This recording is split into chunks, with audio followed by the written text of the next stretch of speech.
આપ સર્વોને હેતપૂર્વક જય શ્રી સ્વામિનારાયણ। આજની સત્સંગ કથા વાર્તા નિજ મંદિર સાવરકુંડલા। આજની સત્સંગ કથા વાર્તામાં આપને શ્રીમદ સત્સંગી જીવનની કથા સાંભળશું। અધ્યાય 21। સુવ્રત મુનિ કહે છે કે, હે રાજન, પ્રભુના પ્રાગટ્ય સમયે ચારે વર્ણમાં ઉત્પન્ન થયેલા હજારો અસુરો ભેગા મળીને વિંધ્યવાસિની દેવીનું પૂજન કરવા લાગ્યા। તે દેવીના મંદિરમાં પણ વ્યભિચાર આદિક દુષ્કર્મ કરનારા તે અસુરોએ આસો મહિનાના શુક્લ પક્ષની 9મી તિથિએ મોટો ઉત્સવ ઉજવ્યો। અસુરોએ હજારો બકરાં, ઘેટાં, પાડા તથા મનુષ્યોને શસ્ત્રોથી વધેરી તે વિંધ્યવાસિની દેવીની આગળ તેમના માંસનું નૈવેદ્ય ધર્યું, તેમજ મદિરાના ભરેલા ઘડાઓ પણ દેવીને અર્પણ કર્યા। માંસ ભક્ષણ અને સુરાપાન કરીને મદોન્મત્ત બનેલા અસુરોએ દેવીના મંદિરમાં જ કામિની, પુષ્વલી અને સ્વૈરિણી વગેરે સ્ત્રીઓ સાથે વ્યભિચાર કર્યો। આ પ્રકારના અધર્મ અને અન્યાયને જોઈને અસુરો ઉપર દેવીનો કોપ થયો, અને તેમાં પણ તે સર્વેનો આચાર્ય બની બેઠેલા કાલિદત્ત ઉપર તો દેવીનો અતિ અધિક કોપ થયો।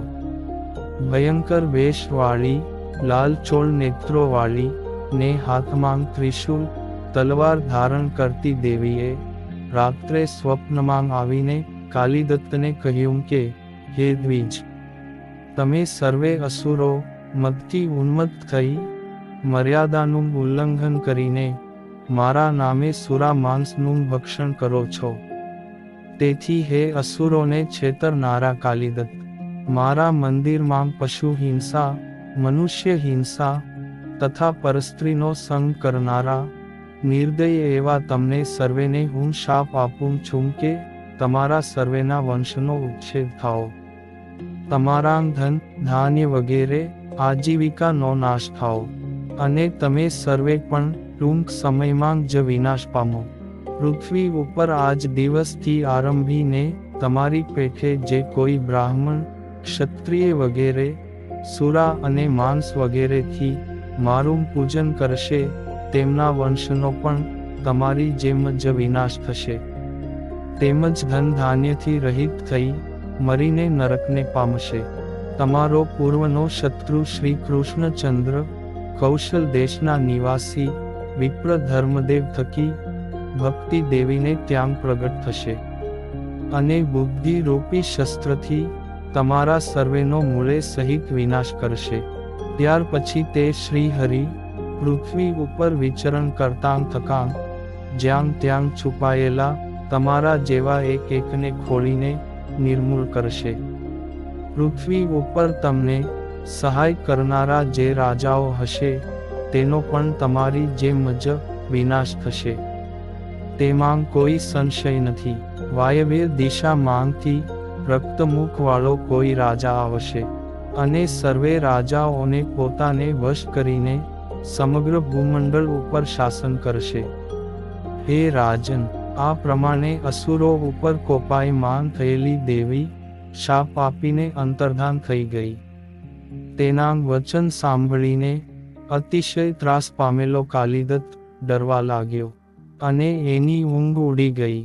પછી કાલિદત્તે બધા જ અસુરોને દેવીના વચનો કહી સંભળાવ્યા। તે સાંભળીને અસુરો કંપવા લાગ્યા, અને ચિંતાની પીડાથી આકુળ વ્યાકુળ થઈ ગયા। પોતાના દુષ્કર્મોથી ઉત્પન્ન થયેલા શાપનું કોઈ પણ ઉપાયથી હવે નિરાકરણ થઈ શકશે નહીં એમ માનીને તેઓ ધરતી પર નાક ઘસવા લાગ્યા, અને મુખમાં ઘાસના તરણાં લઈ દેવીની ક્ષમા માગવા લાગ્યા। ક્ષમા માગવા છતાં પણ પોતાનું કાર્ય સિદ્ધ થયું નહીં। તેથી સમીપમાં જ આવી પડેલી આપત્તિવાળા તે અસુરો પોતાની બુદ્ધિ અને સામર્થ્ય પ્રમાણે દેવીના શાપનું નિરાકરણ લાવવાની ઈચ્છાથી એકાંતમાં સાથે મળીને મંત્રણા કરવા લાગ્યા કે કૃત્યાઓ ઉત્પન્ન કરીને તેના દ્વારા અથવા સિદ્ધ કરેલા અસ્ત્રો શસ્ત્રો અથવા વીરો કે વૈતાલાદિક દ્વારા અથવા પુરશ્ચરણ કરીને સાધેલા મારણ મંત્રો દ્વારા તથા દુર્ગાદિકના યંત્રો દ્વારા બાલ્યાવસ્થામાં જ શ્રી હરિને આપણે મારી નાખીએ આમ નક્કી કર્યું.